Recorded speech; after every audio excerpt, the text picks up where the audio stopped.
So, where were we at when we got rudely Well, I interrupted? need to go back to Charleston, Okay. uh, Massachusetts, I guess, where we did the FCLP. First we did that in the daytime, but then very shortly changed over to night, and we had the worst accident we had up there. We had, I've forgotten how many, probably 10 or 12 airplanes, and 10 or 12 pilots, however that man flew those airplanes from Westerly up there, and two more sets of that number of pilots drove up to that base that night, and the plan was to let one bunch fly the airplanes, get their landings in, then they'd get out and change pilots, and they'd drive home, and the next bunch would fly the airplanes and get the landings in, and then the third bunch. They had three bunches that night, and everybody finally got the landings in, and it was pretty scary at night, I'll tell you, flying, because we were flying around that base. The runways were on the edge of a swamp, and there's just a real swamp area for miles around on that side, and it was dark under there, and we were flying them maybe 100 feet, the high part of the pattern, then toward the end we get down to maybe 50 feet. It was just scraping the trees, and so we all got landings in, we thought, and we some enough got in the airplanes and flew them home, and the rest got in the cars and drove back. And the next day, about noon, the squadron was all getting together and talking about whatever was going on, and somebody got to saying, "Where's Glenn? Where's Glenn?" And all of a sudden, we checked around and realized we didn't have him. He wasn't there. And we started looking around, checking with everybody, and finally they went back up there to Charleston and sent out a search team, and they found him on the downwind. The runway was here where we're landing, doing landings here, and out over the swamp over here. His airplane was upside down, nose down in the swamp, and he was still in it. Jeez. He just got a little slower, hit a slipstream or something, I don't know, but never did know why. But we didn't miss him. I mean, we did in fact miss him, but nobody realized it. That was very obvious after we got through all this changing pilots and planes. Nobody was keeping up with who was where or what, and it shouldn't have been done. Somebody should have been checking on that, but it was too late then. So that was about the only thing that happened there at Charleston. Otherwise, it was kind of wintertime flying. It was pretty wintry there that year. This was late in the fall, winter, early spring. I don't know what time it was, late in that year. But I know the whole country around there. My sister at that time lived in Spencer, Massachusetts, which was about 60 miles north of Westerly, straight north, on the old roads and little old roads. I drove up there several times. Every time I drove up there, it was a question of whether you're going to get through the snow or not. It was so deep, all that part. So the flying there was pretty cold. But the F-6 had a good cockpit heater, kept it pretty warm. Of course, we wore heavy leather naugride, I guess, fur-lined flying suits, fur-lined boots and helmets, everything. It was good winter gear, so it wasn't difficult at all.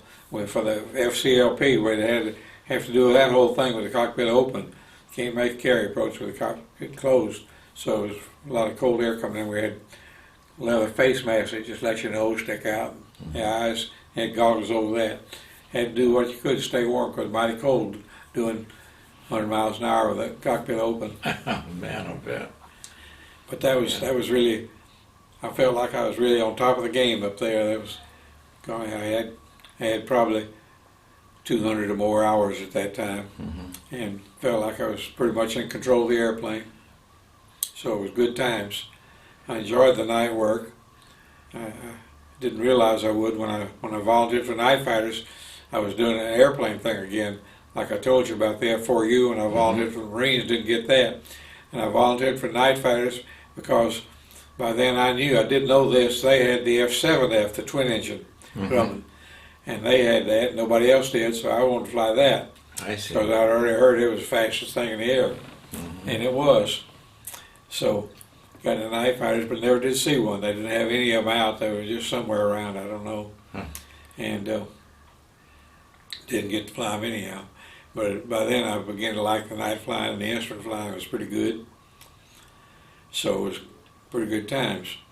and that finished up the stateside training, I suppose. We went from there straight to Hawaii and to Okay, Barbers before we Point. get to Hawaii, have we got to the part yet where you did the identification thing and they almost flunked you for, they thought you were cheating on the Oh, identification? no, that was at Memphis in the Stearman's.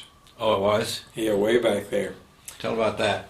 Yeah, and one of the classes then, it was an identification of airplanes, and the teacher had a slide projector that put a slide in and push it in, and the machine was automatic. He set the time, it could go to, I forgot, he normally did it at 1/25th of a second. It was just a flash, and then he put another one in, do that, and put different slides of different airplanes, but didn't put whole airplanes in there. Seldom do you see an airplane, you see a tail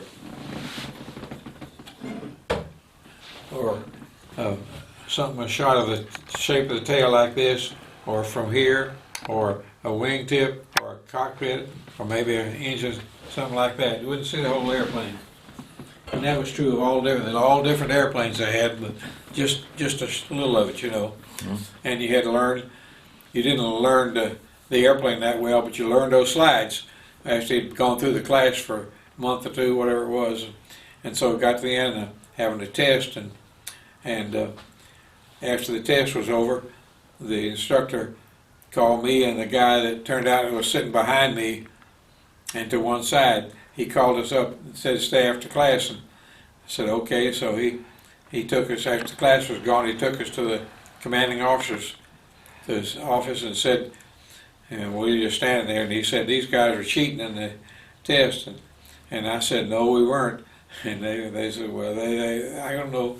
I felt, I'll give you my own opinion of that, I felt that they were very listening to us. And the other guy didn't say much, he just mumbling. He was cheating, it turns out. And he was looking over my shoulders where he was. But I told the instructor, and I got an instructor knew me there, I had a perfect score in the class. I never missed one. And I told him, said, I didn't cheat, I know I didn't because I have no reason to. I know every slide you've got by heart. There's no way I could cheat. I know them already before you even put them up. And all I got to do is see which one it is. And he said, well, I know you've done good, but that's hard to believe. And so the commanding officer said, well, get your slide projector, let's see. And he put up, I don't know how many slides he had, probably thousands, but he put up 300 or 400, and I got every one of them fast as he put them up. And the commanding officer said, just forget all that, let them go. So what was your trick?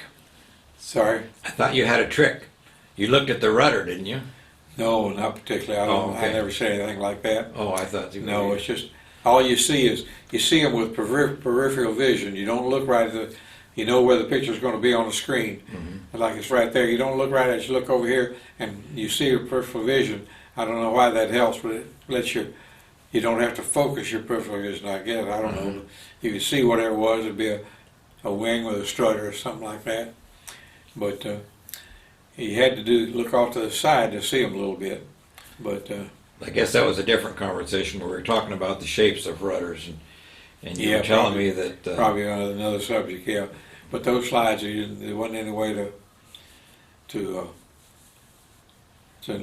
see them and recognize them without looking off to the side. And you learned all the slides he had pretty quick. And of course, the object of that was perfectly practical.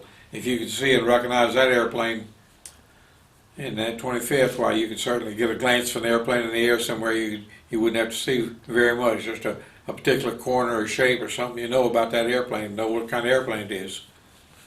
And that's something that every pilot in the war needed to do well, because when you read the detailed accounts of the combat things, mostly in Europe that's about these days, but everywhere, they frequently misidentified.